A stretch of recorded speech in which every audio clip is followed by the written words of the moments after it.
So yeah, and when I put, oh yeah, I forgot.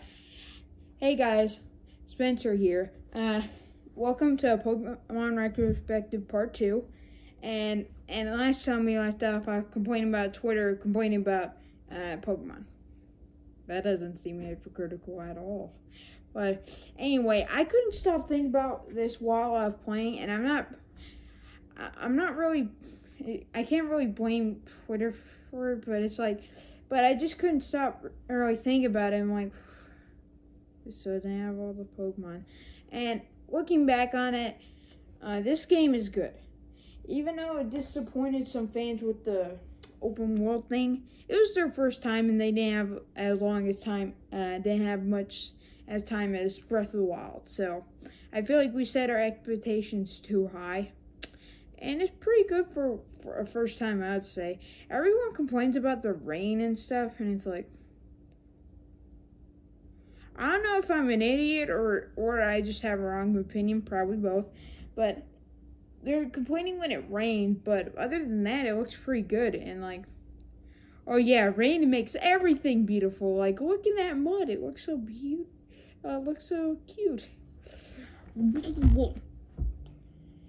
That was me dipping my head in mud.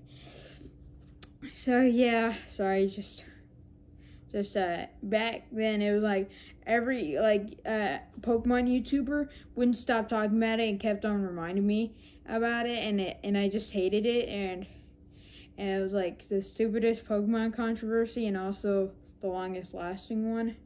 But I'm glad it's not as prominent as it used to be. And I feel like those who were more disappointed with the game should probably look back on it, because I looked back on it while I was trying to beat the game again, or trying to beat the game fully, because I didn't. I just kind of stopped, and it's not bad as it was at the time. It's just, you know, I think the National Dex thing kind of got us all down, and you know, we were trying to stay positive, but then like the open world thing wasn't as open world. But luckily, I'm pretty sure Pokemon Legends will fix that fix. I haven't played the game yet, but it looks really good, and I like the art style. So yeah, oh yeah, I should probably talk about that. But first, I want to talk about the Pokemon comics. The person you should probably be watching, I know I'm recommending a lot of YouTubers in the two parts, but this guy named Jay Witz, he talks about the Pokemon comics. You might have to be a little bit older to watch like some of those videos, but he does a pretty good job describing them. They're surprisingly different. They're not just like a straight up adaptation of like the show or the games. It's more like its own thing, but like covering what the games already did in the show. And I would say they're more adult and also a little bit more weird than I was expecting, but they are from Japan, so what was I expecting? But let's talk about the Pokemon show now. There might have to be a third part, jeez, so much I'm covering. The Pokemon show, I personally call it a Pokemon anime because they had that anime, ooh, wah, wacky, you know, kind of style. And art design, it's not prominent as like something like the 2000 Teen Titans show, where it's like every joke's like that. But a lot of it is kind of like that style. That's why I call it the Pokemon anime. But it drives me Caleb nuts, my friend. He's like, it's not an anime, especially the new one. It has to be made in Japan, and I'm not sure if it's not or not, but I just say it to him at this point to annoy him. And if he's watching it, no apologies. I'm terrible. Now, anyway, I like the older series more than the newer ones, like X and Y. I think that got better over time. I recently, not too long ago, at the beginning of summer, tried to watch it on Hulu a bunch. But I think the main problem is the original was more cynical and more funny, with Misty and Ash always fighting. But they're never really fighting, and they're always like, we can do this! And it's like, yeah, it gets kind of boring. But I remember like the more it got in, the better the show got. So yeah, and people have theorized that there would be a Z game, based on XYZ. So yeah. Okay, now the reason I say I don't like the newer ones is that also the recent one, the Sun and Moon one. Really, the first episode was okay, but it kept on going. And I remember, like it ended with this, but then it continued, and I watched again like the rest of the series, and it's just like, I just don't care, and it's just so boring, you know. And the newest one is based on Sword and Shield, but it has no Ash and stuff. And to be honest, that kind of turned me off because Ash has only been featured in Pokemon Yellow and the show, and it's like, and then you replace it with the kid I don't care about.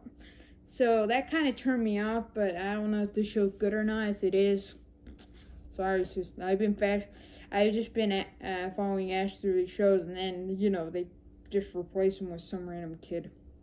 So yeah, that kind of turned me off. So yeah, now let's get to the more recent announcements. I know this video has been all over the place, but it's like, I'm just talking about what I think about, and there's no real structure to this, but, just talking about, like, Pokemon in general, and random places. So, let's talk about the more recent announcement. Like I said, Pokemon Legends and Pokemon Diamond and, Pokemon Shiny Diamond or Brilliant Diamond or Brilliant Pearl. I don't know. I don't remember what they're called.